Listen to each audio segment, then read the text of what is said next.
Keponakan Presiden Prabowo bela Ibda Rudi Soik, bakal lapor ke Prabowo dan Kapolri. Anggota DPR RI fraksi Partai Gerindra, Rahayu Saraswati, menyayangkan soal pemecatan tidak hormat terhadap Ibda Rudi Soik. Saya sangat menyayangkan bahwa hal seperti ini harus diangkat sampai ke level DPR RI di pusat. Komisi 3 ya, kata Saras saat hadir dalam rapat dengar pendapat Komisi 3 DPR RI bersama Polda NTT di Kompleks Parlemen, Senayan, Jakarta, Senin, tanggal 28 Oktober tahun 2024. Menurut keponakan Presiden Prabowo Subianto itu, persoalan ini sangat mudah untuk diselesaikan, tidak harus sampai ke DPR RI. Padahal, ini sesuatu hal yang kalau misalkan sudah betul-betul diungkap dan diselesaikan, ini tidak harus sampai ke sini, ungkapnya. Sarah sendiri menilai jika Rudi memiliki rekam jejak atau track record yang baik dalam menjalankan tugasnya sebagai anggota Polri. Pelanggaran berat apa yang bersangkutan telah lakukan sehingga layak diberhentikan dengan tidak hormat, katanya. Saya mengimbau seharusnya kepolisian, khususnya tim etik melakukan evaluasi pelanggaran seperti apa sehingga sampai pada pemberhentian, pungkas dia. Untuk informasi, Ibda Rudi Soik dijatuhi sanksi pemecatan atau pemberhentian tidak dengan hormat, PTDH, sebagai anggota Polda NTT. Sidang PTDH Rudi Soik digelar di ruangan Direktorat Tahti Lantai 2 Polda NTT dilaksanakan sidang Komisi Kode Etik Polri, Jumat, tanggal 11 Oktober tahun 2024. Kabar yang berkembang, Ibda Rudi Soik dipecat lantaran mengungkap perkara mafia bahan bakar minyak, BBM. Ibda Rudi Soik dinilai melakukan pelanggaran kode etik prosedur penyelidikan. Ia diduga memasang garis polisi pada drum dan jerigen kosong di dua lokasi berbeda.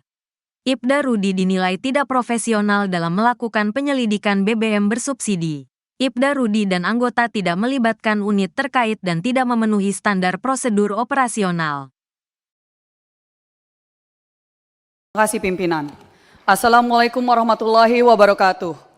Shalom, Om Swastiastu, Sukihotu, salam sejahtera bagi kita semua, pimpinan, Bapak Ketua dan para Wakil Ketua, para anggota Komisi 3 yang saya hormati dan saya banggakan. Izin saya memperkenalkan diri terlebih dahulu bersama dengan rekan-rekan saya yang hadir pada siang hari ini.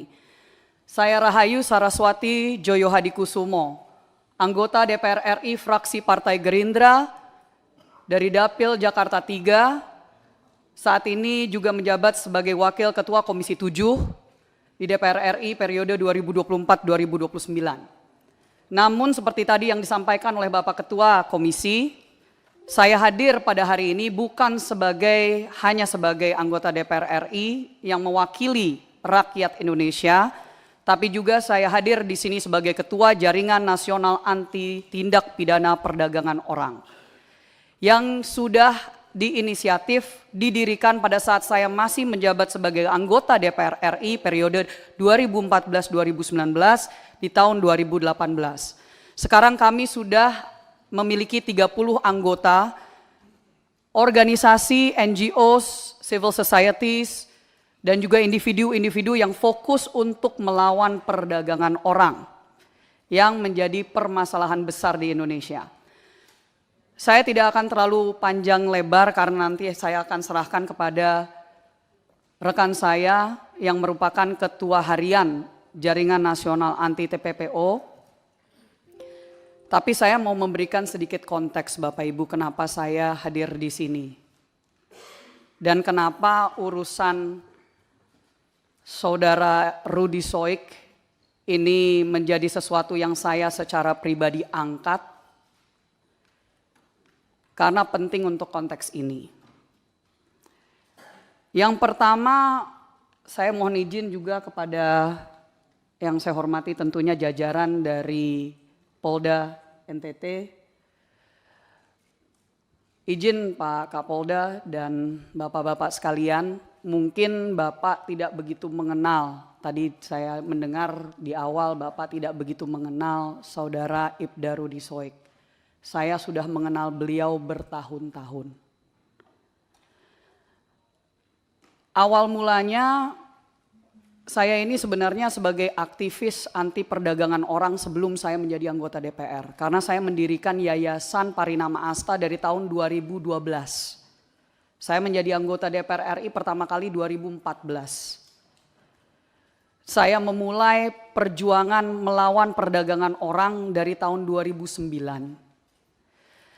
Di tahun 2018 waktu saya menginisiatif untuk mendirikan Jaringan Nasional Anti TPPO, saya bertemu dengan tokoh-tokoh luar biasa seperti Romo Pascal. Di samping saya, ketua harian kami adalah Romo Chrysanthus Pascalis Saturnus. Tahun lalu beliau yang saya yakin di Komisi 3 yang adalah incumbent petahana sudah sangat mengenal nama beliau. Karena beliau adalah tokoh anti perdagangan orang yang waktu itu juga harus berhadapan dengan oknum dan sindikat.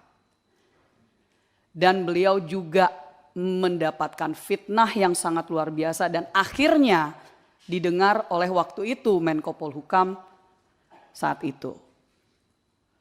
Jadi Bapak Ibu sekalian, kami hadir di sini juga bersama dengan yang bersangkutan langsung selain dari Romo Pascal ada Ibda Ruzi Soik yang duduk di sebelah kanan bersama dengan istri beliau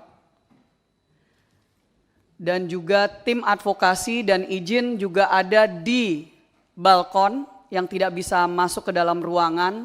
Ada tokoh-tokoh juga yang sudah mengenal saudara Rudy Soik sudah bertahun-tahun juga dan bersama-sama melawan sindikat-sindikat yang ada di NTT dan di dunia ini, tapi terutama saya mau meng-highlight ada Suster Lauren dan Pendeta Emi Sahertian. Mereka berdua yang dikenal Bapak Ibu sebagai suster dan pendeta kargo.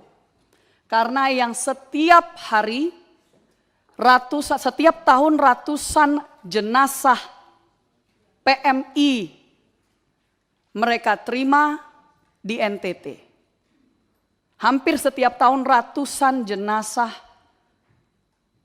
warga negara Indonesia, warga NTT mereka terima. Dan mereka juga hadir di sini untuk memberikan kesaksian jika kapanpun Bapak Ibu memerlukan sebagai tokoh-tokoh yang memang dihormati dan sudah sangat mengenal dengan saudara Rudy Soik. Izin pimpinan sedikit background karena awalnya jujur saya tidak mau mengangkat ini ke publik waktu masih persoalan demosi, dimutasi ke Papua dan seterusnya. Tapi pada saat sudah ada penjatuhan hukuman pemberhentian secara tidak hormat dengan landasan-landasan yang kami siap untuk memberikan penjelasan, ini sebenarnya saya sangat menyayangkan bahwa hal seperti ini harus diangkat sampai ke level DPR RI di pusat Komisi 3 yang padahal ini sesuatu yang kalau misalkan sudah betul-betul diungkap dan diselesaikan, ini tidak harus sampai ke sini. Tapi saya akan persilahkan kepada Romo Pascal untuk membacakan sedikit kronologi. Ya, ini saya tidak menganggap ini sidang, tapi maksudnya sidang hukum ya. Tapi saya berharap di sini para anggota DPR RI yang terhormat, para wakil rakyat bisa mengetahui dari dua sisi. Silakan Romo Pascal. Mohon maaf, apakah materi sudah dikasih? Sudah ada di atas. Oke.